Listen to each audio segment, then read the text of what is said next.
আপডেটের পরে এমন 3টা সেটিং আসছে, যে 3টা সেটিং যদি তুমি অন না করো তাহলে কিন্তু তুমি পুরাই নুব হয়ে যাবা। আর 3 নাম্বারটা তো অনেক ইম্পর্টেন্ট, তাই শেষ পর্যন্ত দেখতে থাকো। 1 নাম্বার সেটিংটা তুমি পেয়ে যাবা সাউন্ডের ভিতরে, এবং লাস্টের যে অপশনটা এটা তুমি অফ থাকবে, অন করে দিবা। তাহলে যারা গালিগালাজ করে বা বকাবকি করে তাদের মাইক কিন্তু অটোমেটিকলি অফ হয়ে যাবে।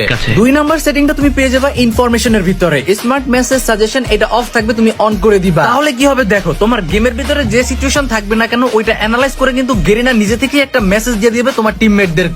এরপরে 3 নাম্বার যে সেটিংটা আর খুবই ইম্পর্টেন্ট, সেটা জানার আগে তোমরা যারা এখনো ভাইকে ফলো করো না দ্রুত ফলো করে দিও, কারণ এরকম সব ইন্টারেস্টিং আপডেট আগে থেকেই জানতে পারবা। 3 নাম্বার সেটিংটা তোমরা এইচইউডির ভিতরে পেয়ে যাবা। শুরুতেই তোমরা কাস্টমের ভিতরে ক্লিক করলে নতুন একটা স্মার্ট অ্যাডজাস্ট নামে অপশন দেখতে পারবা। তো এটা তোমরা ক্লিক করে অন করে দিবা। এটা অন করলে কি হয় দেখো, অনেক সময় ম্যাচের ভিতরে যায় তুমি গুলালের উপরে চাপ দিলে বা গুলাল মারতে চাইলে কিন্তু গুলালটা মারতে পারো না, বা ফায়ার করতে গেলে ফায়ার বের হয় না। সেক্ষেত্রে কিন্তু গেরিনা নিজে থেকে এআই এর মাধ্যমে ডিটেক্ট করে নেবে যে তুমি কোনটার উপরে ক্লিক করতে চাইতেছো, সেটা কিন্তু অটোমেটিকলি সেট হয়ে যাবে। অবশ্যই কিন্তু এই সেটিংটা তোমরা সকলেই অন করে দিবা। আর কে কে অন করে দিছো অবশ্যই কমেন্টে জানাই দিও। আর ভিডিওটা ভালো লাগে তোমার বন্ধুর কাছে শেয়ার করে দিও।